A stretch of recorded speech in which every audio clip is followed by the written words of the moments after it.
우리 신도분들이 얼마나 포기를 하셨나. 오늘 처음 오신 분. 박수. 오늘 처음 오신 분 참 잘 오셨습니다. 여기 현지사의 법문은 과거생에 많은 선글이 있어야 큰 스님 법문을 들을 수 있고 우리 신도가 되고 그렇습니다. 여기 큰 스님의 법문은 그 깊이에 있어서나 내용에 있어서 어느 누구의 법문과도 다를 것입니다.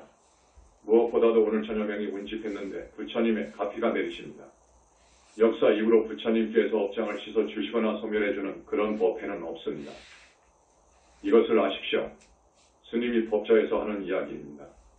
여러분, 업장을 많이 씻고 소멸받아서 돌아가십시오. 그러면 하는 일도 더 잘되고 여러분의 소망이 이루어지고 심신도 안정되며 만나는 인연도 새로운 좋은 인연 만나고 좋은 일이 많습니다. 업장이 씻어지기 때문에 그러합니다. 보통 수행을 해서는 업장이 씻어지질 않습니다. 여기는 업장을 소멸까지 해줍니다. 잘 오셨습니다. 우리 현지사는 어떠한 회상이냐? 영산불교는 어떤 회상이냐? 붓다 회상입니다. 그렇습니다. 붓다 회상이다. 무엇을 보고? 오늘 법문 들어가면서 광명만덕님의 일기를 하나 인용해 보겠습니다. 연불선매에 들어 무척이나 환희로운 순간이었다. 연불선매에 못 들어갑니다. 아라한도 못 들어갑니다. 무량옥 정광으로 놔두시는 미타부처님께 광명만덕 우체투자하면서 한 말씀 여쭈었다. 이건 벌써 불과를 증한 대성자 아니면 부처님을 볼 수 없습니다. 무량옥 정광을 볼 수 없습니다. 지극한 마음으로 아미타불을 칭명하면 무엇이 좋을까요? 하고 물었습니다. 여러분 잘 들으세요. 아미타부처님께서 만덕 잘 듣게나 아미타불께서 그렇게 말씀하십니다. 오늘 처음 오신 분이 있어서 광명만덕님에 대해 조금 말씀드리지요. 영산 당시, 그러니까 부처님 당시 2500년, 3000년 당시 공부를 잘하고 모두 성과를 얻은 부처님의 대단한 제자분들이 1250명 정도 있었는데 그 중에서 법의가 첫 번째가는 제자가 있었으니 그분이 가섭전자입니다.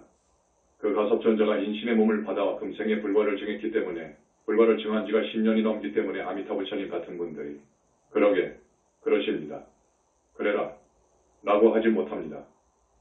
그러게 잘 듣게나 아미타불을 칭명하면 업장이 소멸된다. 가정이 편안하며 만나는 인연마다 선하고 착하다. 죽음을 맞이하여 편안히 잠자듯 할 수 있고 이건 여러분이 원하시죠? 다음 생에 좋게 태어난다. 부모에게 효도하고 경전 읽고 나란히 하며 지극정성으로 아미타불을 칭명하면 미타부처님 미신력으로 섭소하여 버리지 않으며 심신이 안정되면 정신이 맑아 깨끗하고 죽으면 왕생극락까지 할 수 있다네. 이게 아미타부처님의 말씀입니다. 여러분, 이 아미타부처님의 말씀을 꼭 마음에 새겨서 아미타불 이렇게 연불해도 좋고 하지만 여기 현지사에서는 아미타부처님보다도 훨씬 먼저 불과를 증하신 3계의 지존이신 석가모니 부처님이 계시고 석가모니 부처님께서 몸소와 계시고 그분은 붓다의 붓다이시기 때문에 석가모니 부를 칭명하는 것을 권합니다. 그것은 이제 우리 절에 좀 다니다가 보면 공부하는 법을 알게 됩니다. 금강경을 꼭 한번 읽으시고 부처님 다란이 비로자나 충기진언이 있습니다.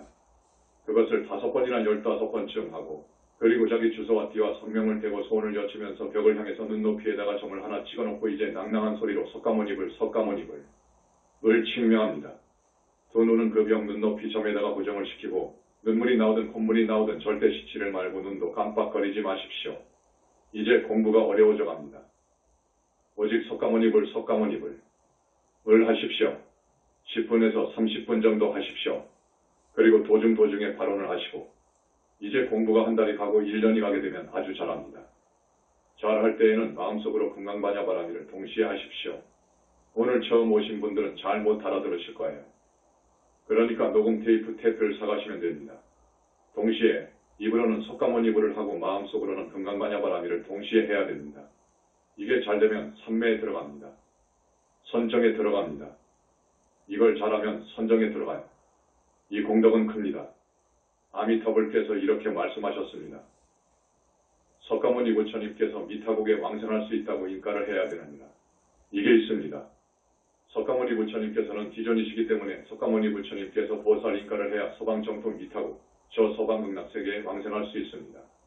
이것을 일러드립니다. 석가모니 부처님 공부를 하고 나서 미타부처님 공부를 하시든가 관세음보살님 공부를 하시든가 지장보살님 공부를 하시든가 문수보살님을 하시든가 보현보살님을 하시든가 약사부처님 공부를 하시든가 그 중에서 하나를 선택해서 하십시오. 우리 신도분들은 아시죠? 우리 신도분들은 잘 아시지? 그렇게 하시기 바랍니다. 지난 법회 때에는 스님이 간곡히 여러분들한테 보냈습니다. 절대계에 부처님 계심을 믿으십시오. 여기서의 절대계는 우리 신도분들은 알 거예요. 청정법신 수업을 말합니다.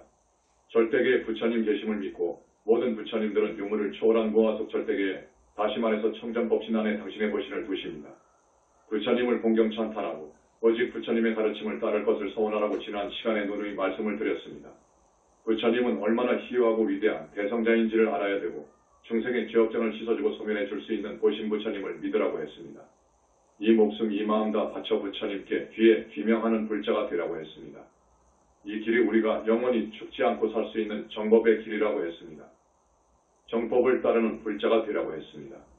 외도를 따르면 사마외도를 따르면 미래는 진정 없다고 했습니다. 여러분 잘 알아들어야 돼. 지금 스님이 말씀드리는 이 한마디 한마디가 법어입니다. 불과를 이룬 성자의 경지, 예를 하나 들겠습니다. 이 몸뚱이 속에 있는 4개의 영체가 완전히 빗덩어리가 되어 있는 것입니다. 빗덩어리도 보통 빗덩어리가 아닙니다. 무량광의 빗덩어리가 되어 있습니다. 오늘 처음 오신 분은 물론 우리 신도분들도 잘 들으세요. 그 4개의 영체가 청정법신 비로자납을 속으로 들어갈 수 있어야 됩니다. 그래야 자기의 보신과 개합이 됩니다. 이 무량광이라고 하는 그 빛은 여름 한낮 이글거리는 태양빛, 눈이 부셔서 볼 수 없는 그 해석의 빛과도 비교가 되지 않습니다. 내 테이프를 많은 제가불자들과 스님들이 듣고 있고 동영상을 보고 있다고 하니까 내가 여기서 말씀을 드립니다. 무량광이라고 하는 빛은 부처님의 빛이옵시다. 화두 터파 때에 드러나는 자성광하고 다릅니다. 그 자성광은 원초의 빛이죠. 저기 밀교에서 말하는 정광명, 유대계에서 말하는 아인소포르는 다 자성광을 말하는 것입니다. 무량광은 그런 빛하고 다릅니다. 그런 자성광보다도 훨씬 더 차원이 높은 빛이 정토의 빛입니다. 정토의 빛보다도 더 차원이 높은 빛이 무량광이옵시다. 불과를 이룬 대성자는 4개의 영체도 다 무량광 덩어리로 되어 있습니다. 여러분. 그래서 입적하면 자기의 불신과 개합을 해버립니다. 이것을 오늘 말씀드립니다. 여러분, 이것은 매우 높은 수준의 법문입니다. 어마어마한 법문이에요, 사실은. 그래서 잘 모르면서 영산불교 현지사의 수준을 비웃으면 안 됩니다. 벙어리가 되고 큰 과거가 옵니다. 비웃지 마시고 폄하하지 마시고 흉보지 마시고 함부로 이야기하지 마시고 부처님 없다고 하지 마십시오. 지옥 극락세계도 다 있고 중생은 육도윤회를 하고 죽으면 저 세상이 분명히 있습니다. 그러니까 오늘 이 자리에서 새삼스럽게 한번 강조해드립니다. 우리 부처님의 그 불신의 아름다움은 이루 헤아릴 수 없습니다. 말로 표현할 수 없습니다. 저 극락세계의 보살과도 차원이 다르고 하늘 사람은 거기에 비하면 거지입니다. 비교가 안 됩니다. 붓다가 되면 무량광이라고 하는 빛의 몸으로 계시기 때문에 미래제가 다 하도록 멸도할 수 없습니다. 이것을 알아두십시오. 그리고 붓다는 대적정선매를 자유로이 들 수 있고 100천만억 화신을 낼 수 있습니다. 보살은 못합니다. 외도의 수장은 언감생심 이올시다. 삼신이 부족되어 있고 자비와 지혜 자체요. 대자유가 완벽히 부족해 있는 분이십니다. 이런 것을 오늘 간단히 말씀드립니다. 우리 부처님께서 항상 우리한테 하신 말씀이 있습니다. 너희가 진정 내 제자라면 내 가르침에 어긋나지 말라. 첫째, 부모님과 스승님께 효를 다하라. 나라를 사랑하라. 둘째, 부처님 법에 계율이 없으면 제자 될 자격이 없다. 그러니까 우리 신도분들은 3교옥의 10선 정도는 꼭 지켜야 돼요. 셋째, 끝없는 자비심을 내라. 하염없는 사랑을 주어라. 이건 보살도를 강조한 거예요. 사랑이 없으면 종교가 아니에요. 저 외도라고 하는 기독교, 사랑을 앞세웁니다. 그래서 지금 저렇게 큰 거예요. 사랑이 없는 종교는 죽은 종교인 거예요. 지금까지의 불교는 반성해야 됩니다. 이웃을 사랑해야 된다. 반드시 보살행을 해야 된다. 공부만 한다고 해서 아라한 보살이 되는 것이 아닙니다. 반드시 공부도 하고 사랑과 자비의 실천 보살행, 남는 보살행, 이게 필수입니다. 다섯째, 모든 일에 최선을 다하라.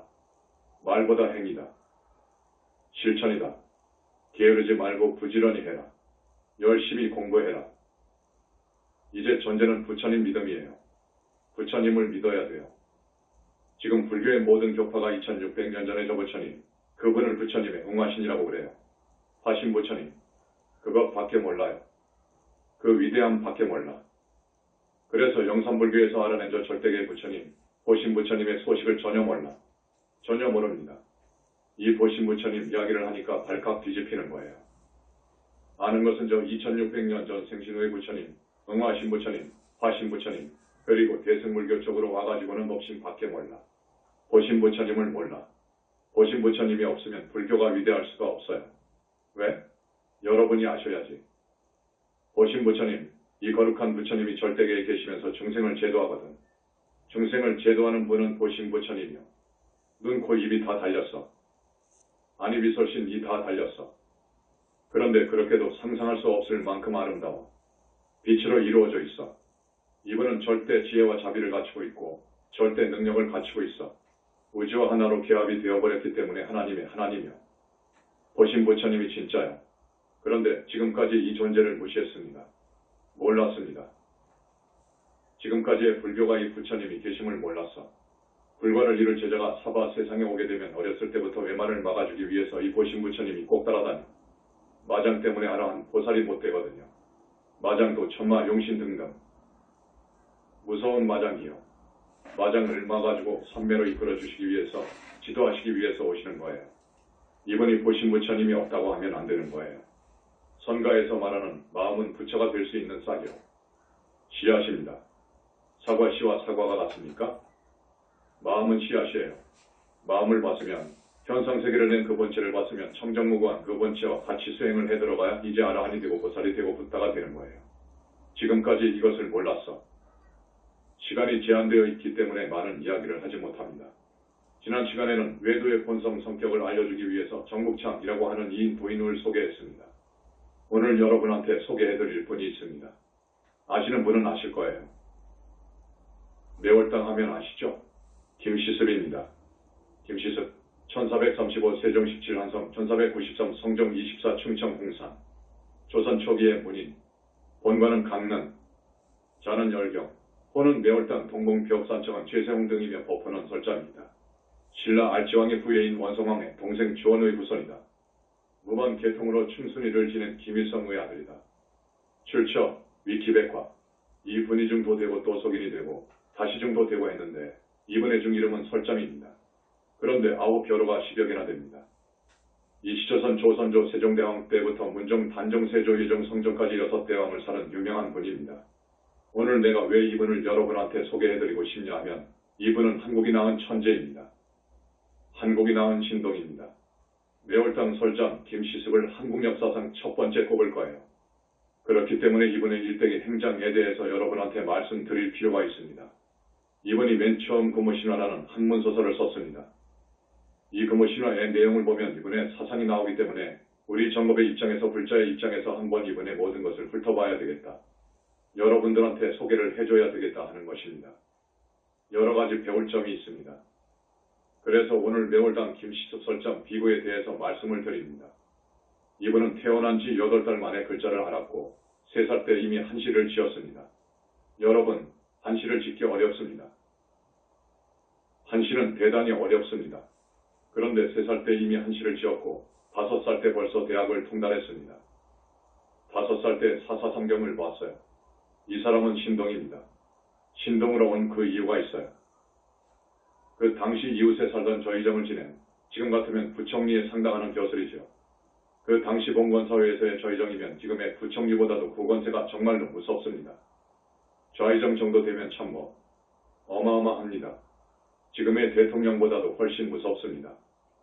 매월당의 이웃집에 좌의정 경함이라는 분이 있었는데 애기가 아주 신동이라는 소문을 이미 들어 잘 아는지라 하루는 시습이를 불렀어. 꼬마야, 이 늙은이를 위해서 시한 구절을 좀 지어다오. 그 대신 늙을 노자를 넣어서 한번 지어보거라.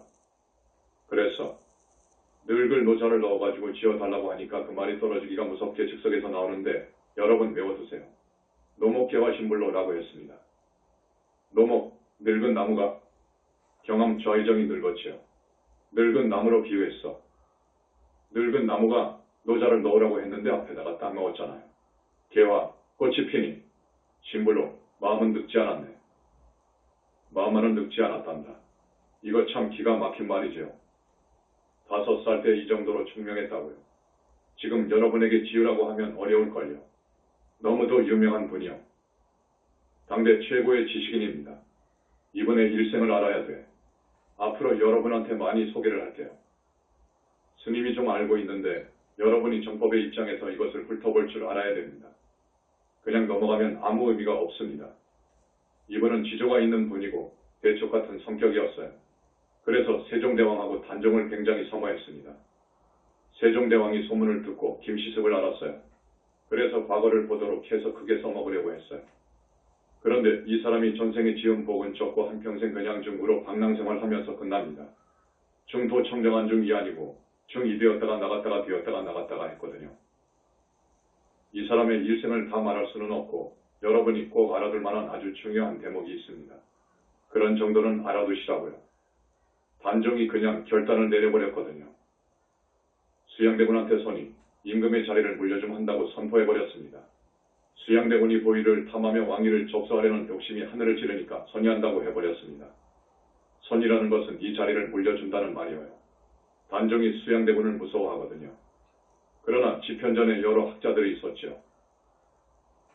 성삼문, 박백년, 이계하위지 이런 학자분들인데 이들은 선비로서의 지조도 아주 대단하고 총명한 분들이었습니다. 그런 분들이 선의를 한다는 단종의 말에 대해서 이해도 할 수 없고 받아들일 수도 없었어요.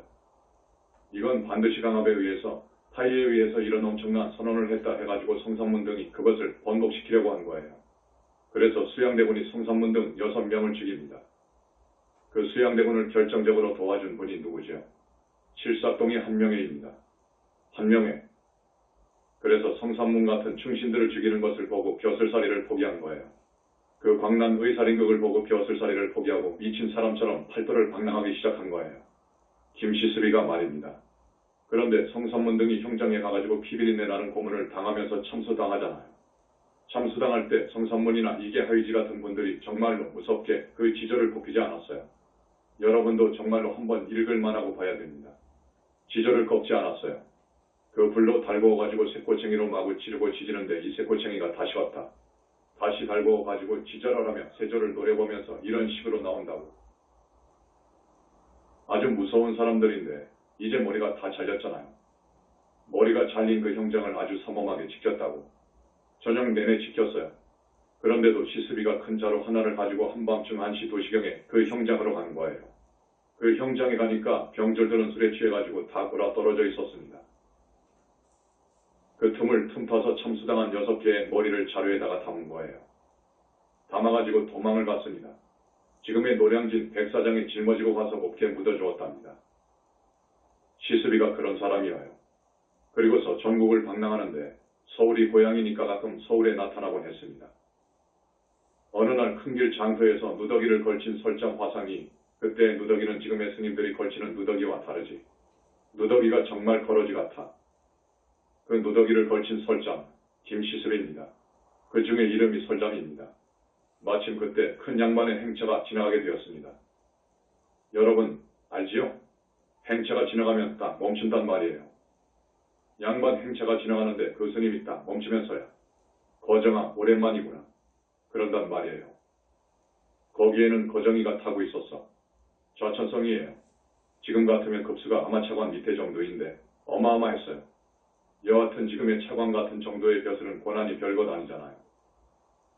지금은 민주국가라서 상권이 분리되어 있기 때문에 아무것도 아닌데 옛날에는 어마어마했어.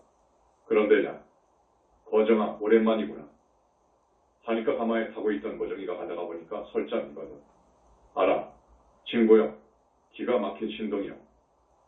그런데 거지 같은 고락선이가 되어가지고 자기의 행차를 막거든. 그러니까 어쩔까요? 열경, 오랜만일세. 시간 있으면 우리 집에 들리게. 라고 말했어요. 그러면서 이제 그 행차는 지나갔습니다. 그 날인가 그 이튿날인가 서울의 대원각사에서 큰 법회가 있는데 설장 화상을 법사로 초대했단 말이에요. 그 절이 탑동에 있었다고 그래요. 그 법회에 설장이가 법문을 한다고 하니까 세조 대왕이 설장을 알거든요. 대단한 지식인으로 알고 있어요. 세조 대왕이 대원각사를 왔어요. 그것을 보고 법문할 스님인 설장이가 도망가버렸어. 자취를 감춰버렸어.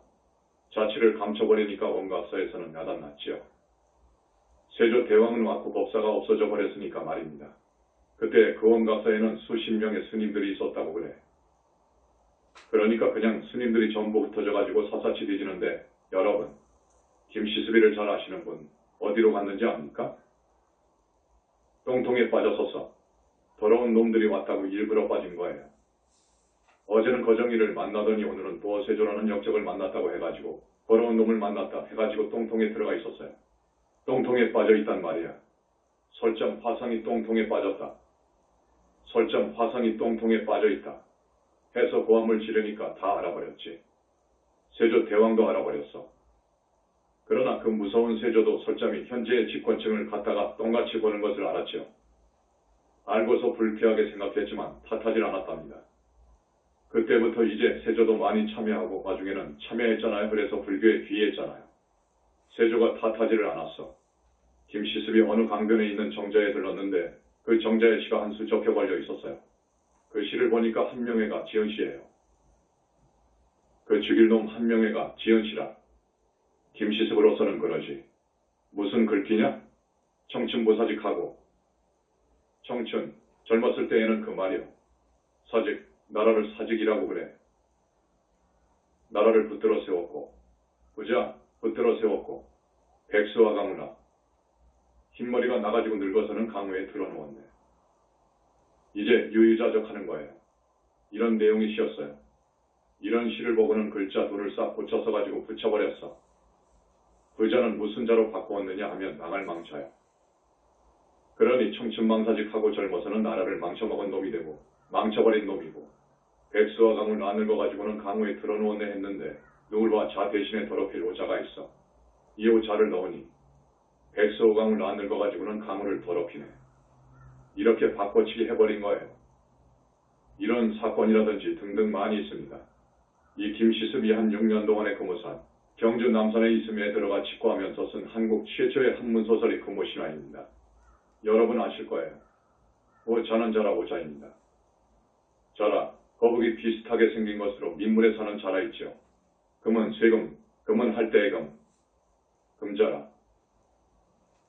신화는 새로울 신자, 말할 화자예요. 금오신화를 썼는데 그 금오신화는 상하권으로 되어 있습니다.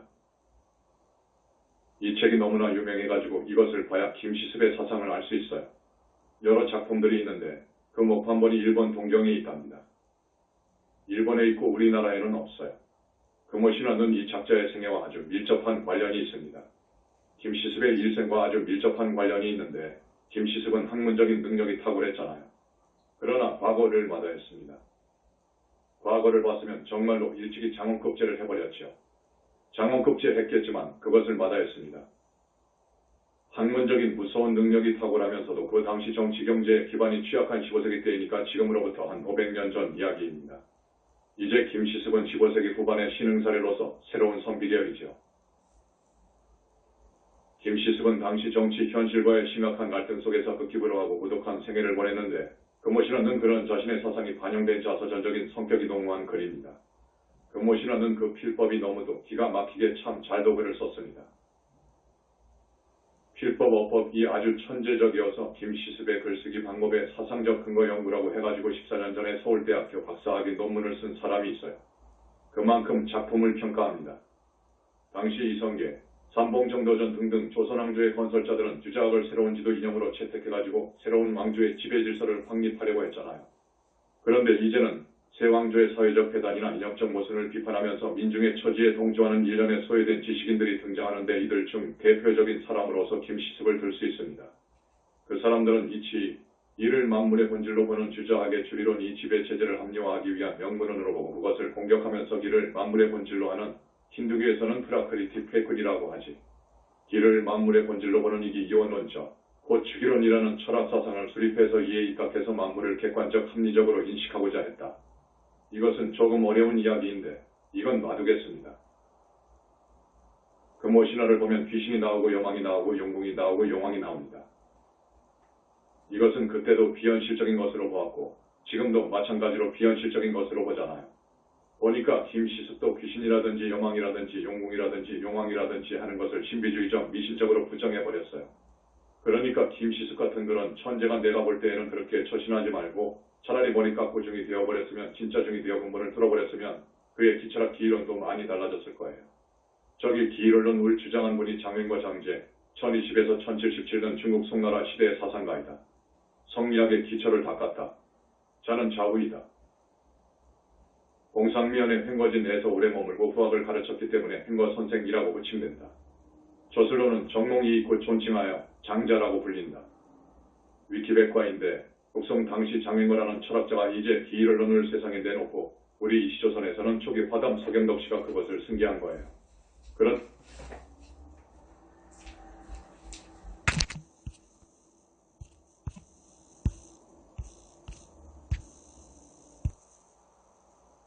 그런데 기일언론이라고 하는 이런 주장이나 주기론이라고 하는 이런 철학 사상이 과연 진리입니까?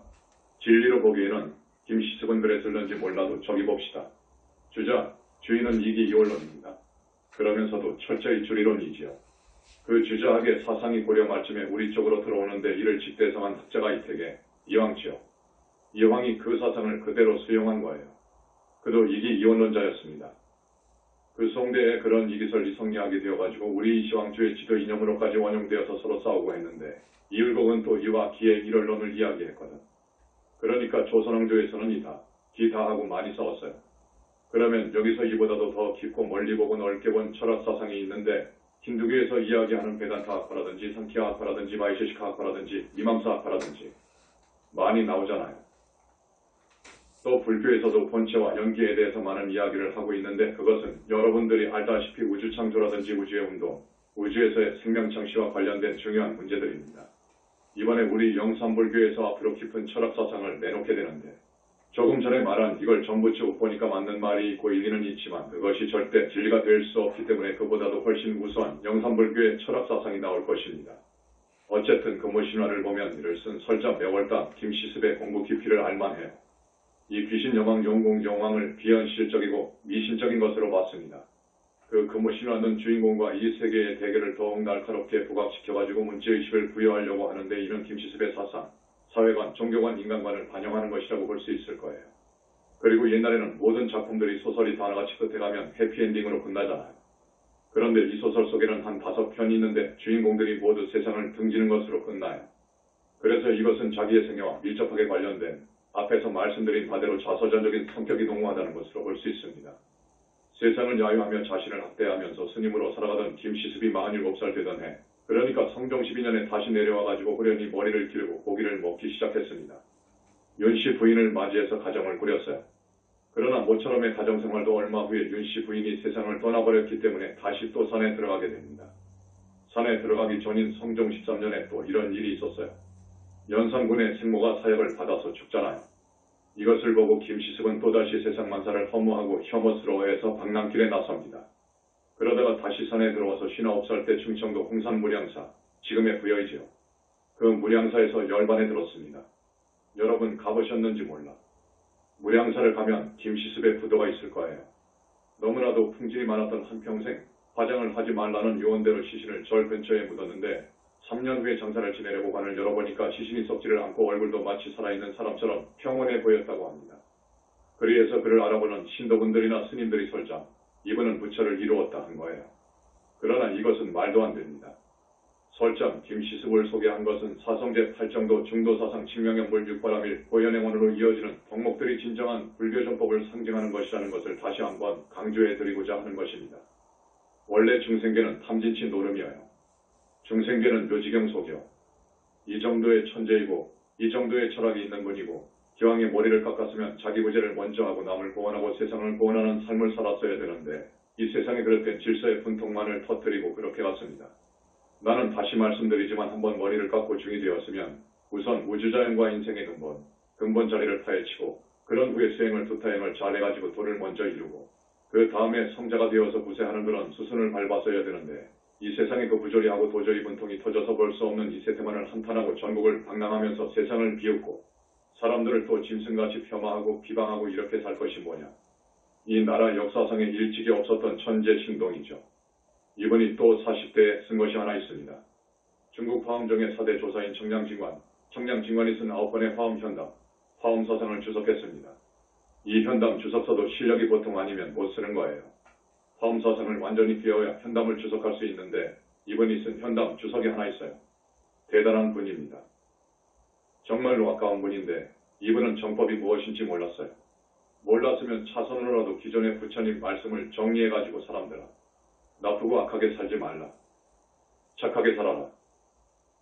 하는 메시지를 전할 일이지 기껏 금오신화 하나를 내놨단 말이에요. 금오신화를 내놨지만 그것도 수행의 입장에서 볼 때 사실 평가할 만한 것은 없습니다. 내가 보니까 전생이 선비로 살다가 스님 생활을 깨끗이 했어요. 막바로 왔습니다. 그래서 이렇게 신동, 천재로서 한 삶을 살았는데 복을 지은 것이 없어. 그러니까 과거에 급제할 운이 없어. 복을 지은 것이 없어요. 이분은 정법을 연설한 적도 없고 사랑과 자비를 실천하는 구세에 그런 보살행을 한 적이 없어요. 그러나 다행히도 큰 허물은 짓지 않았고 비교적 깨끗하고 선비같이 살다가 간 것은 평가합니다. 지난 시간에 이어서 설정 화상을 여러분한테 소개를 하는데 왜 그러느냐?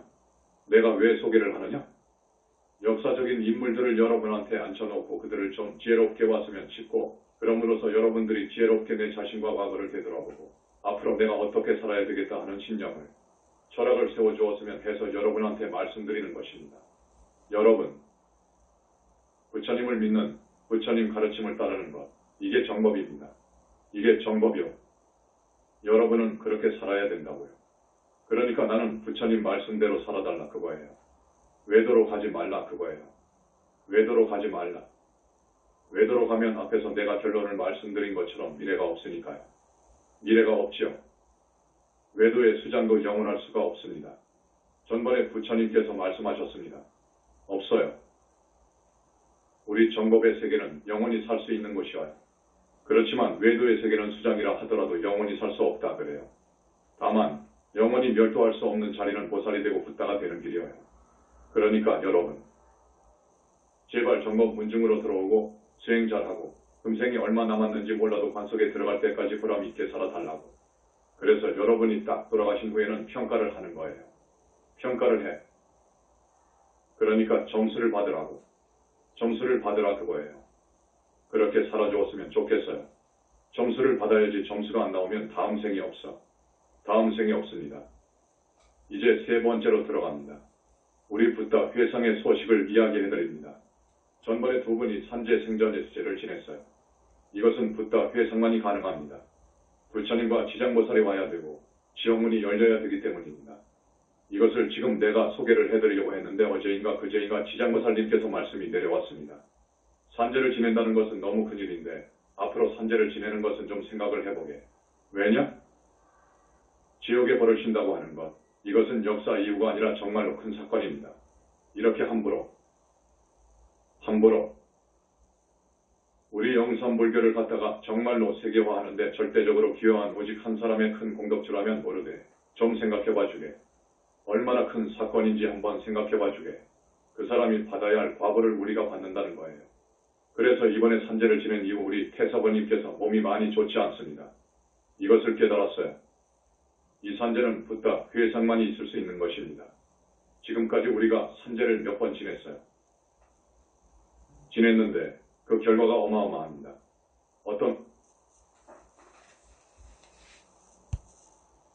어떤 분은 스님인데 이분은 복이 많으니까 이분들은 지내버렸는데 생전대수제는 84,000 지옥 수고 중생들에게 밥 한 끼를 주는 거예요. 절에서 하는 것은 쇼쇼인 거예요. 1000만 번 해도 아무 소용없어요. 내가 이 자리에서 말하는 것은 정말 버버입니다. 다른 절에게는 미안하지만 그러면 안 됩니다. 능력이 없으면서 그러면 안 되는 것이거든. 그날 있었던 산재의 결과를 간단히 밝힙니다. 산재는 우주주이신 불세전 석가모니 부처님과 지장대성 위심력으로 이루어진다. 오늘은 지옥벌이 15분 멈췄다. 대기지옥에서 300명이 하늘세계로 갔다. 하지옥에서 300명이 대기지옥으로 가고 중지옥에서 300명이 하지옥으로 가고 무간지옥에서 3명이 방면되었다. 여러분, 이거 어마어마한 것입니다. 미타 부처님과 관음 세지 양대 보살님의 위신력으로 업장이 소멸되어서 정토 20품에서 18품으로 인가받았다. 이분의 이름은 내가 밝히지 않습니다. 그 스님의 양쪽 무릎이 아팠어요. 그 원인은 과거 생에 정말 재벌같이 잘 살았는데 남편이 죽어버렸어. 그래서 집사를 두고 그 기업을 경영했었는데 그 집사 남자가 재산을 탕진해요. 재산을 탕진하니까 혼자 있는 부인으로서 어쩌겠습니까? 집사라는 것은 요즘은 매니저라고 그래. 돈과 재산을 잘 관리해야지 함부로 재산을 마구 그냥 탕진해버렸습니다. 그래서 부인이 사람을 시켜서 청부살인을 해버린 거예요. 양쪽 무릎을 작두로 잘라 죽여버린 거예요. 전생에 그렇게 죽였어요. 그래서 원결이 빙의되어 있고 하니까 양무릎이 불고같이 그랬단 말이에요. 그래서 그 전생에 집사도 뽑아서 지장국 명부로 압송을 했고 또 어느 생인가 중국의 장자부인이었을 때에는 침에 걸린 시어머니를 음식에 독을 넣어 독살시켰는데 그 침에 걸린 시어머니가 원결이 되어 있었습니다. 그래서 거기도 명부로 보내버렸습니다. 약사부처님께서는 피를 걸러서 약사궁에 청정한 피로 교체해 주었고 불세종께서는 죽을 수 있는 명에다가 생명의 연장을 플러스 7년 해주셨고 관세음보살님께서는 온마니 밤매 부모의 매매의 라이PADM이 HU의 물 황금색으로 피가 순환되도록 피에다가 온마니 밤매 흠의 기를 넣어줬고 그리고 그 스님한테 금강절을 주었습니다. 금강절하고 있어요. 그게 있어야 천마가 못 들어와. 이런 정도로 해줬어요. 그러니까 이 산재가 어떻게 되는 줄 압니까? 자기가 금생에 와서 지은 죄가 전부 소멸되는 작업이에요. 그래서 지옥의 84,000 수고 중생에게 한 끼의 밥을 주니까 그 큰 공덕으로 지옥벌이 15분 쉬고 300명이 대기지옥에서 하늘세계로 간 거예요. 그리고 전생에 그 청부살인 했던 과거를 잘라주고 그 빙의된 것을 빼서 명부로 압송한 것입니다. 여러분, 이런 원결은 도저히 안 됩니다. 정말 안 됩니다. 이 원결은 외도의 수장들도 얻지 못합니다. 원결을 쏙 빼어가지고 명부로 넣어주는 것은 오직 우리 부처님만이 하시거든요. 또 어떤 스님은 지옥벌이 18분간 쉬었어요. 대기지옥에서 하늘세계로 500명이 갔고 하지옥에서 대기지옥으로 300명, 중지옥에서 하지옥으로 300명, 무간지옥에서 또 몇 명이 갔고 그리고 정토 식품으로 인가했습니다. 그때 이 스님의 정토 아기천사를 아미타 부처님이 데리고 내려왔는데 5살 먹은 놈이 어찌나 영리하던지 너무너무도 예쁘고 빛처럼 반짝반짝 빛나는 그 눈하며 또 너무너무 총명해. 그 놈이 그 스님의 해탈시며 그 놈이 자기 몸뚱이를 3번이나 이렇게 돈다고요. 5살 먹었지만 그 놈은 알아. 그러면서 차악 우리 광명님 앞에 가서 무릎을 딱 꿇고 인사를 하면서 태자님을 이렇게 아련하게 되어서 뵙게 되어서 영광이 옵니다. 태자님의 무릎에 한번 앉아보면 안 될까요?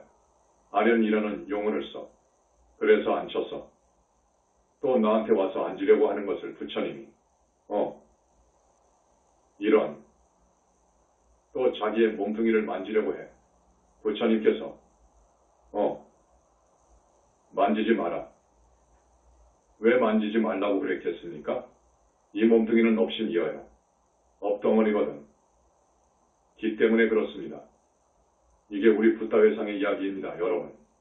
스님이 그동안 제일 때 가끔 시간을 내어서 묻고 싶은 이야기, 궁금한 것이 있으면 무엇이든지 물어보시오 하는 그런 시간을 주었는데 이 정도는 여러분들이 알아둬야 되겠다 하는 그런 내용이 있어서 여러분에게 말씀을 드립니다. 어떤 남자의 경우입니다. 5번째 천도제를 올렸어요. 천도제를 올리면 몸이 불편해서 아파서 들어놓아요. 못 살겠으니까 말입니다. 그건 보통 경우는 아니죠. 그 사람을 보니까 업이 너무 지중하고 지독한 원결 정가들이 빙의되어 있고 고약한 천마가 빙의되어 있어. 여러분에게 소녀이주라는 말을 했을 거예요. 오늘 처음 오신 분은 모르겠네. 누구나 소녀이주와 악의 여신이 있습니다. 그러니까 이미 소녀이주를 빼앗겨버린 상태예요. 하늘 외도신 집단들한테 빼앗겨버렸어. 그러니까 우리가 이 남자를 살려주려면 정법의 문중으로 우리가 다시 끌어안으려면 소녀이주를 빼앗아 와야 되잖아요. 빼앗아 와야 됩니다. 그 천마를 떼려면 이 천마가 속한 천마 집단이 있단 말이에요.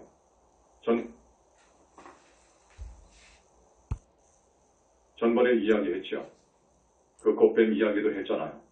그러니까 그 천마의 집단들과 일대 결전이 있어요. 일전이 있어요. 그래서 이거 안 해줍니다.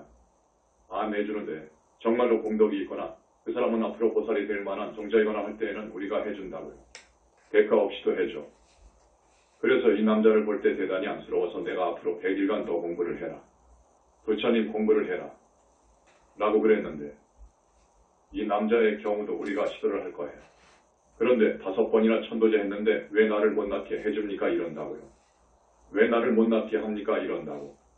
여러분이 꼭 알아두어야 할 것이 세상에 상습적으로 지독히도 부각한 죄를 지은 사람이 있잖아요. 부모나 부처님을 상대해서 나쁜 죄를 혜련화적인 못된 하늘이 용서치 못할 죄를 지은 사람이 있잖아요. 과거 생에 그렇게 못된 짓을 해놓고 금생에 와서 천도제 몇 번 해가지고 안 된다고 야단이거든. 사정을 알고 보면 이거 말이 됩니까? 그 다음에 어떤 여자의 경우입니다. 남편이 죽고 난 후 이상한 것이 몸에 들어온 것 같았대요. 무엇이 몸을 감고 있는 느낌이었답니다. 스물스물합니다. 몸이 묘하게 아픕니다. 이런 질문이어요. 보니까 전생의 업이 지중하고 용신이 빙이 되어 있어. 용신을 떼어버리면 되는데 역시 용신의 집단이 또 있어요. 우리한테 귀의하지 않는 집단이 많습니다. 우리한테 귀의한 놈은 언젠가 우리 광명님께서 우리한테 귀의한 집단에 용신이 들어가 있었는데 나오라는 신호를 보내니까 나와버린 거예요. 여기에 대장이 사인을 동시에 보내버리면 나와버려요. 그렇지만 우리한테 귀의하지 않은 용신은 안 그럽니다. 안 떨어져. 그러면 이것을 떼어줘야 되는데 이것을 떼어주지 않으면 이 사람은 죽으면 반드시 구렁이 지옥을 가고, 그러니까 명이 다해서 죽을 경우는 그렇고 명이 남았는데도 죽는 경우가 있죠. 비시사라고 해서 무지고운 되는 것. 이렇게 되면 그 용신 집단으로 소속이 되어요. 축생으로 들어오게 되면 반드시 구렁이가 된다고요. 인도 환생할 때에는 반드시 용신이 빙이에요. 표지가 있어요. 자기들 권속한테는 표지를 해놔. 송수신 장치가 있어. 부처님은 그것을 캣박스라고 해. 그것을 떼어내버려야 됩니다. 가슴에 캣박스를 달고 다닌다고. 영체 가운데에다가 달고 다닌다고. 그 여인도 너무 안쓰러워. 이거 용신을 떼어줘야 되겠는데 떼어주지 않으면 이거 큰일인데 어떻게 해야 될꼬? 물론 전생의 업이 지중하니까 이렇게 되어 있거든요. 전생에 극악한 마음으로 살던 방에 나쁜 짓을 했다든지, 상습적으로 지중한 죄를 지었다든지, 부모나 부처님과 그 법을 상대해서 죄를 지었다든지, 이런 죄를 짓게 되면 이런다고요. 그래서 이 여인도 앞으로 현지사를 계속 다니면서 이런 제일이나 법회 때에는 꼭 나와야 됩니다. 업장이 씻겨나가야 돼. 씻겨나가고 하다가 보면 또 그분이 눈에 띄고 하면 우리가 용신을 떼어줄 거예요. 또 어떤 여인의 소망입니다. 다음 생에 석가모니 부처님 오실 때 꼭 그 회상에 출가해서 윤회를 벗어나기가 소망입니다 하는 발언문을 내가 봤어요. 그래서 대답을 해주었어요. 저기 석가모니 부처님은 아주 많은 것 후에 오시지만 개이등왕물 미륵보살님은 곧 오신다.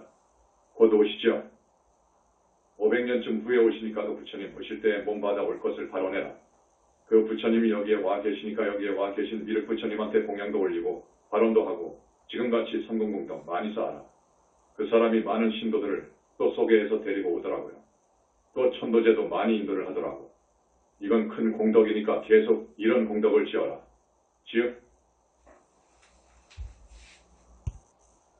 지으면 보살님은 아마 그런 소원이 이루어질 거예요. 이루어지는데 금생을 마치면 지옥 축생 아귀에 안 떨어져 하늘 세계에 갈 거예요. 높은 하늘 세계예요. 그 하늘 세계에서 이제 우리 미륵 부처님이 오실 때 몸 받아올 수가 있어요. 원력 수생이라고 그래. 공덕이 되는 좋은 일도 많이 했고 발언도 그렇게 했으니까 몸 받아올 수가 있다. 그렇게 발언을 하시오 그랬어. 여러분도 마찬가지입니다. 여러분도 마찬가지입니다. 여러분, 인생살이 고달프지요? 고달프지요? 영원히 오지 않는 길이 있어요. 그렇게 되었으면 좋겠지요. 그런데 그 길이 있는데 그게 어려워요. 굉장히 어려워요. 그건 적어도 화두 터파에서 참선 공부했다면 화두 터파해야 되고, 위파사나 했으면 이 현상계의 본질, 그러니까 무상부 무아를 철견해야 돼. 그 정도 되어야 하라니요. 그러니까 화두 터파했으면 다시 이 본성은 본체는 이러하니까 청정무구하게 내가 청정하게 계율을 지키고 그리고 나 없는 부타행으로 해서 가야 되겠다 해가지고 수행을 해서 이 몸뚱이, 이 육신, 매번 영체가 어느 정도 착이 떨어져야 돼. 거기가 아라한이요. 아라한 정도가 되면 안 와요. 안 오는데 아라한이 한 번 올 때에는 자유스럽게 오는데 보니까 와서 잘못하면 그냥 감정의 나락으로 빠질 수가 있어. 그래서 우리는 아라한 되라고 하지 않습니다. 현지사에서는 3계를 탈출해라 그럽니다. 3계를 탈출하라는 말은 욕계, 색계, 무색계를 탈출하라는 그 말은 정토극락세계에 가라 그거예요. 보살이 되어라 그 말이요. 보살이 되어버리면 영원히 불태전이니까 보살이 되도록 오늘 세워라 그럽니다. 여러분, 보살이 되려면 참 어려운데 여러분을 보면 안타깝지. 다 보살이 되어야 되겠는데 안타까워. 그래서 앞서 여인한테 말해준 바대로 여러분, 앞으로 제일 법회에는 업장이 지켜나가니까 빠지지 않을수록 좋습니다. 이렇게 됩니다. 우리 교단 붓다 회상에다가 반드시 선근공덕을 지어야 돼. 선근공덕을 지어야 돼. 정법의 나무가 무럭무럭 자랄 수 있도록 여러분이 선근공덕을 지어줘야 돼. 이것이 이제 힘이 되는 거예요. 이것이 양식이 돼. 버스가 가려면 기름이 있어야지. 이것이 기름이 되는 거예요. 그래가지고 여러분의 소원이 이루어져. 그러니까 죽어서 하늘 갈 것이고 하늘에 가 있다가 부처님 오실 때 이리로 오시라고요. 그 다음에 어떤 여인은 질문하기를 저는 공부할 때 번뇌망상이 너무 많습니다. 왜 그런지 그놈의 번뇌망상으로 시달립니다. 그래요. 여러분, 이거는 사람이면 다 그럽니다. 과거 생에 그 무수겁을 살아오면서 지은 업장이 지중하기 때문에 그러는데 이 망상이라는 것은 이 세계와 이 몸뚱이와 이 생각이 전부 인연으로 되어 있습니다. 인연이 닿으면 다 없어져 버려요. 그래서 이것을 실체가 없다고 그래요. 이 세상도 그렇고 몸뚱이도 그렇고 이 생각도 그래요. 그런데 우리 중생들은 이 몸뚱이가 진짜 내 몸인 줄 알고 이 생각이 진짜 자기 생각인 줄 알고 이 세계에 사다가 죽어버리면 이제 다 끝나버리는 줄 알고 해서 집착을 하는 거예요. 그래서 그 번뇌망상이 생기는 거예요. 번뇌망상이. 그러니까 그 공함을 아십시오. 이 세계와 내 몸뚱이와 이 생각이 공하다는 것을 아십시오. 실체가 없다는 것을 아십시오. 그래가지고 거기에다가 집착하지 마시오. 참 어려운 일이지. 말은 쉬운데 이걸 실천하려면 참 어려워. 어쨌든 우리들은 그렇게 보고 재물이나 돈, 남녀 간의 애정명의 자기에 대한 집착이 대단해가지고 번뇌망상이 그렇게 오는 거예요. 그러니까 이 세상은 금강경의 마지막 품에서 말씀하신 개성이 있죠. 일체의 법 영홍한포야 이라고 했죠. 그렇게 봐야 되고 부처님 법을 따라가야 되고 부처님을 불러야 됩니다. 부르면서 번뇌망상을 좀 줄여달라고 사정해야 돼. 부처님은 하셔요. 그것을 하십니다. 그러니까 그렇게 하십시오. 여러분, 부처님의 유명한 산상설법 개성을 읽어가면서 끝냅니다. 부처님께서 다섭사명제를 제도하고 그 제자들 1000명을 교화하고 그 후에 왕사성의 가야산에 오르십니다. 저 편에는 이련선화가 흐르고 가야산에 올라가셔서 치연이라는 법문을 하십니다. 치연이라는 설법을 해요. 치연이라는 것은 연설하는 말이요. 탄다라는 말이요. 탄다. 그래. 비고들이요. 일체는 타느니라. 앞에서 그 여자처럼 번뇌망상이 들끓는 타는 것을 문학적으로 표현한 거예요. 눈이 탄다. 눈의 대상이 탄다. 눈이 닿는 곳 일체가 다 탄다. 무엇에 의해 타는 것인가? 탐욕의 불에 의해서 타고 노염의 불에 의해서 타고 어리석음의 불에 의해서 탄다. 노사의 불에 의해서 타고 우비곤에 그리고 절망에 의해서 타느니라. 비고들이요. 귀가 탄다. 귀의 대상이 탄다. 귀가 접하는 모든 것이 탄다. 일체가 탄다. 코, 혀, 몸, 마음이 이처럼 모두 탄다. 이것은 유명한 부처님의 산상설법입니다. 번뇌망상으로 그 여인처럼 아주 피곤해하는 세상 사람들에게 그 원인을 이야기한 거예요. 왜? 번뇌망상이 타며 그 다음에 진심진해가 뭐죠? 성내는 것. 그 다음에 또 오치, 어리석음, 이 탐진치, 이것에 의해서 탄다 그거예요. 그 다음에 노사, 몸을 받아와가지고 노사 앓고 병들고 죽고 하는 그 사이에 우비, 고뇌, 온갖 근심, 걱정, 절망, 이것에 의해서 우리가 다 타납니다.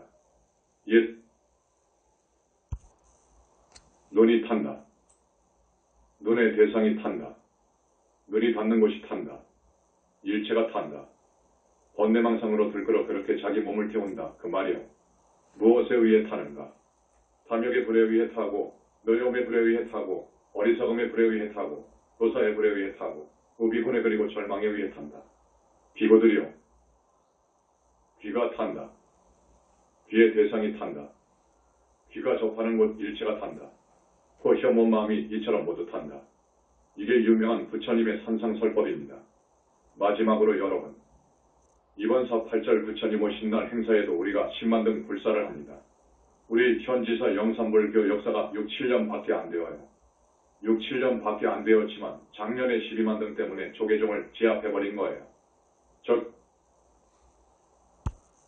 저기 TV에 제일 먼저 톱티어 피우러 나갔습니다. 우리 현지사가 그랬죠. 그래서 이번에도 10만 등 달기를 하는데 음력 2월부터는 등을 달아놓으려고 합니다. 접수는 지금부터 하고 있으니까 미리 신청을 해주시길 바랍니다. 여러분, 가진 것이 없는 것을 알아요. 가진 것 없는 것 잘 알아. 알지만은 스님이 여러분을 하늘로 끌고 가야 되겠어. 선근공덕도 지을 수 있고 업장소멸도 많이 받을 수 있는 아주 좋은 기회입니다. 이런 인연이 쌓이고 이런 선근공덕이 쌓여서 여러분들이 하늘로 갈 수 있고 나도 여러분들을 극락세계로 끌고 갈 수 있어요. 지옥 악의 축생으로는 죽어도 보내지 않을 거예요. 여러분, 우리 불과를 징한 분의 능력이 꽤나 대단합니다. 여러분. 마음만 먹으면 못할 일이 거의 없지만 그러나 하지 않고 놔두는 것은 자연스레 많은 사람들이 영산불교와 인연이 맺어지고 인연 따라 복을 많이 지으라고 두는 거예요. 그러나 지옥 악의 축생에 못 들어가게끔은 우리가 신경을 많이 씁니다. 그래서 그래서 영가등도 많이 달아주시고요. 천도제를 4번 이상 했다고 하더라도 대부분 하늘은 갔을 거잖아요. 영가 이름으로 등을 달아주면 영가들이 매우 좋아합니다. 또 12티 짐승들 죽인 사람 있잖아요. 이건 원결이요. 이거 다시 여러분이 12티 짐승으로 떨어지면 살생의 과거를 고스란히 받게 되는 거예요. 그래서 그 12티 죽인 사람들은 연등을 달아서 참여와 업장소매를 발언하시라고요. 또 수자령도 있잖아요. 이들도 원결이 되는 경우가 많습니다. 빙의도 많이 되고요. 그런 원결들이 빙의되고 용신이 빙의되고 천마가 붙고 한 사람들은 이거 정말로 많이 동참해야 됩니다, 여러분. 그렇게 부처님 회상과 인연을 짓고 성근공덕을 지으라니까요. 그러면 스님이 여러분을 정법 문충으로 끌어들일 거예요. 또 외도로 빠지지 않도록 해주고 지옥 안 가고 짐승 안 되게끔 해주고요. 지옥, 짐승세계 여러분 생각만 해도 이것은 여러분이 짐승세계는 아시니까 여러분이 그런 데 가서 몸 받으면 되겠습니까? 그래서 10만 등 불사를 합니다. 동참 많이 해주시길 바랍니다. 오늘 동참해 주신 우리 신도분들 법회 때 한 사람이라도 데리고 오십시오. 한 사람이라도 모시고 오십시오. 오늘 모시고 온 우리 신도분들 그 공덕이 다른 데 안 갑니다. 명부에 저절로 입력됩니다. 그리고 새로 오신 분들은 한 번 왔으면 또 오시라고. 한 번 와버리고 그냥 오지 않으면 인연이 끊어져 버리는 거라 그거 참 안타깝잖아요. 오늘 처음 오신 분들 스님 법문의 내용이 좀 어렵다고 하더라도 와닿기는 할 거예요. 쉽게 이야기를 하지만 160여 회를 하다 보니까 이제 조금씩 깊이 들어간다고. 그리고 이기설 같은 것, 주작의 맹점이나 한계 같은 것은 꼭 우리 불교대학 교수분들한테 내가 강의할 것이고 또 더 넓게 보자면 저기 힌두교의 그 번째 범프라만 불맨이라든지 현상계의 창조론 같은 것, 우리 불교의 연기론 같은 것 이거 많이 해야 된다고. 여러분, 우리 영산불교의 사상은요. 이제 내년쯤 책자로 나오겠지만 정말로 우수합니다. 정말로 21세기를 선도할 만한 우수한 철학입니다. 그런 교단입니다.